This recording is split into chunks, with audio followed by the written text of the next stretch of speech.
Hey gang, AV here, and welcome to my review of the Hiya Toys Predator 2 City Hunter Predator. Here he is in the box. It's a window box displaying him as an accessories. This is the front. This is the side. This is the back. Feel free to pause the video if you'd like to read any of that. Here's the other side. There's the top. Here's the bottom, and that's about it for the box, so let's open them up. I have already cut the tape and removed the figure previous to the video. And just like I did for the other Predator figure I reviewed, let's have a look at the booklet he comes with, which showcases some of the other figures in the line.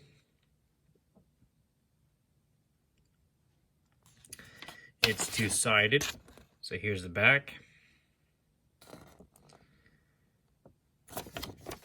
Very cool figures. They definitely have their strong points, but they have one or two weak points too, which we'll get over throughout the course of the video. Here is a background card in the box. It seems to be the same background card used for at least the 3 different Predator figures that I've purchased so far. There's nothing on the back. And now let's have a look at the figure himself. He is in a 2-part plastic tray, so it keeps everything very secure.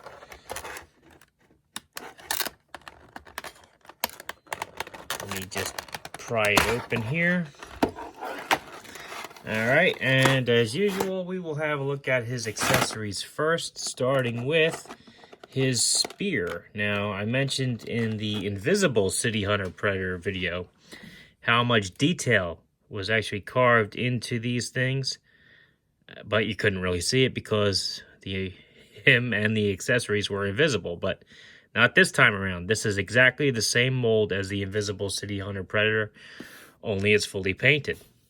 So here is his spear, which, as you can see, has a lot of detail to it, some of which is picked out in paint.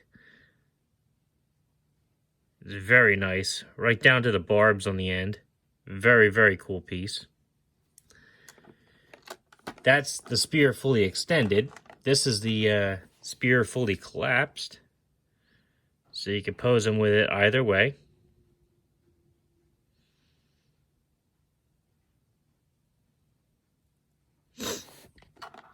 Here he is with his trophy. This skull, spine, and tailbone of one of his victims. Very, very, very nice sculpting on this, as well as all the other pieces, honestly, but we'll display all them in due time. But I mean, all these little notches on the vertebrae and everything, very, very nicely done.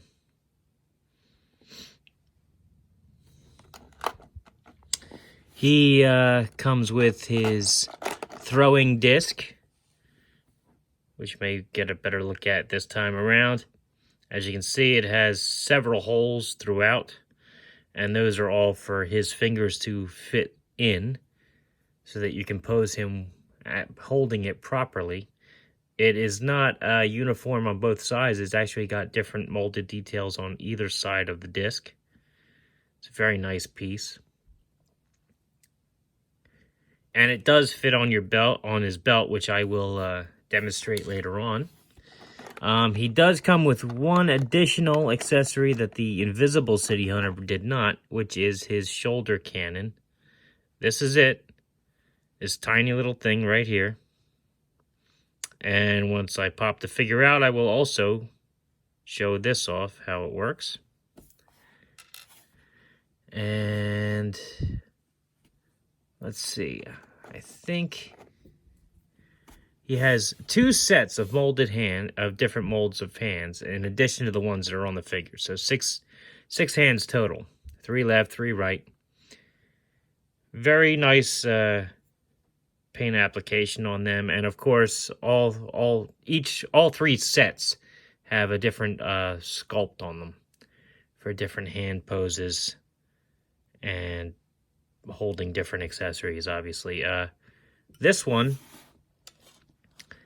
is pretty good, well suited to hold his spear, and it can also hold his disc as well.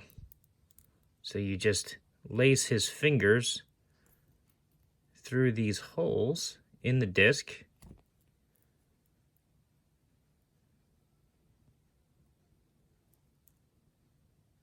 Like so. And he can hold it. I could have done a slightly better job, I think, but I don't want this video to run too long, so let's just keep moving. So he has those hands in addition to the ones that come on the figure, and he has these, which are open quite a lot more for more dramatic poses, such as maybe putting his hand to the ground or to a wall or holding someone down, you know. And, I mean, very nice painted detail on here. Very nice.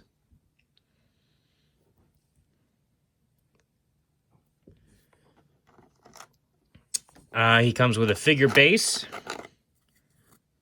which is pretty standard for the line, as near as I can tell. It's got some molded detail on there. It has a foot peg. Has these notches on all four sides, which you can use these capital I or capital H shaped pieces here. I always have a hard time getting these out of here because I never have any fingernails. There we go. Come on.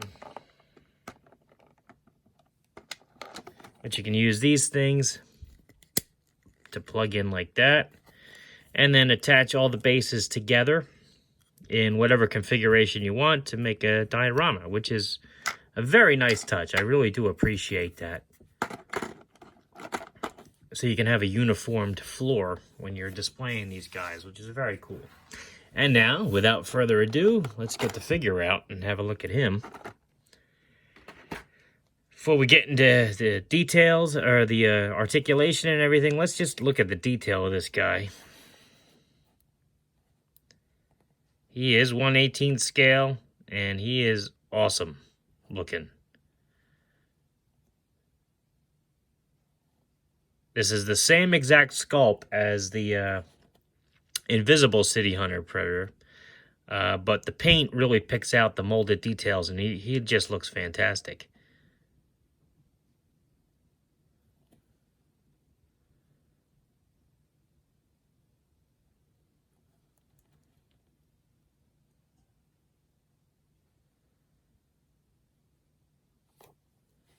Really, really cool figure.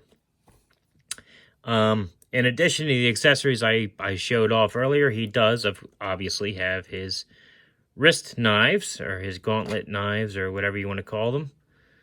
And just like on the Invisible City Hunter Predator, this City Hunter, they also extend.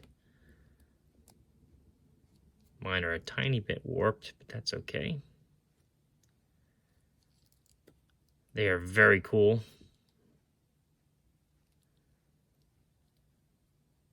They just slide right back in. There we are. Now, the pros of this figure are the sculpted detail. The articulation is very good on these figures. The paint applications are breathtaking in some cases. I mean, the amount of detail they put into the paint is just remarkable. If you look at his feet, it's like, in particular, his feet and his hands, there's a stipple pattern on there, which is spot on for the movie. He has like a leopard skin pattern almost, and it's like transferred right on the back. I mean, they knocked it out of the park when painting these things. The articulation is great. The sculpt is great. You know, awesome figures. The downside is, because these are made in China, I believe. I don't know if you can see it, but the unpainted areas are all one solid color. This figure is molded. Every part of this figure is molded in one basic white plastic, basically. And he's painted after the fact. And because he's assembled or either prior to or the painting process or while the paint is still wet, sometimes that paint gets into the joints, and when it hardens, it acts kind of like a glue. So sometimes the joints get really stiff, and the only way to cure that is to heat up the figure, say a little prayer, and then just try to crack that paint loose. You know, I mean, you have to heat up the figure. The plastic is a little too brittle right out of the box, so you have to actually make it pretty rubbery to crack some of these joints loose. On this particular figure, the one I'm holding right now, the joint right here where his gauntlet attaches to the elbow, that was very stiff. I had to crack that loose, and both of his ankles, the hinges for his ankles, they were frozen stiff too. So I had to heat them up, and just like I said, say a little prayer and then just try to crack it loose. Thankfully, nothing broke when I did that, but it's one of the drawbacks to these guys, unfortunately. Do I think he's still worth it because of that? Hell yeah. These are great figures. It's when you compare the fact that you have to heat up the joints and stuff initially right out of the box to prep the figure so it can be posed properly. I think that's a small price to pay when you consider the amount of detail and attention to detail that you're getting with these figures and how posable they are once they're fully prepped and assembled and everything. All right, so let's get on to his articulation now that I've spoken at length. So basically, his head's on a ball joint. He's got very rubbery tentacles here. I'm sorry, tentacles. Dreadlocks here. Which do not hinder his articulation at all, and they snap right back into place after they're moved. So they're no bother at all. So it does a full 360, can look down pretty far, can look up a decent amount too. His shoulder articulation is a little hindered because of his shoulder armor, but not terribly much. He can do 360 degrees with the upper bicep swivel. His elbow bends 90 degrees there. As I explained, the gauntlets do twist, although this one is still sticking. So I may have to heat him up again. But the gauntlets themselves also spin 360 degrees. His hands are on a ball joint, so you get a lot of range of motion there.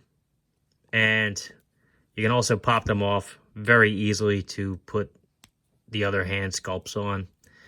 He has an ab crunch, which gives him a decent amount of posability there. Just enough to work. Nothing at the waist. His hips can split about that far.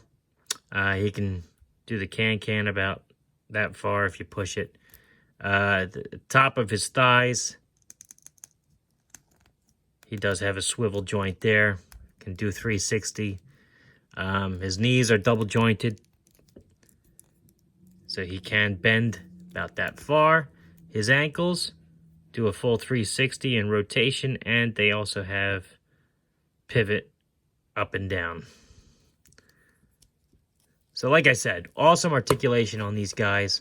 Let's just finish off his accessories and then do size comparison. So basically, here's his throwing disc here. You want to point it with the fingers pointing down and to the left. There's actually like a molded pattern in there, if you can see that. Kind of helps guide you as to how to properly position this thing. And getting it in there is sometimes easier said than done, I'll be honest. Okay, and once it's in there, it's not in there secure enough where you can just play with it. He's good for posing, but if you're going to, manipulate the figure's legs or whatever While posing, it'll fall right out, as you can see. So you do have to be careful with that. If you do plan on posing the figure with that in his belt, keep an eye on it. Make sure you don't lose that. His shoulder-mounted cannon fits into this groove right here on his back. And you basically separate it just enough to slide the cannon down. That's how he stores it. If you move his hair out of the way a little bit, you can then slide it up.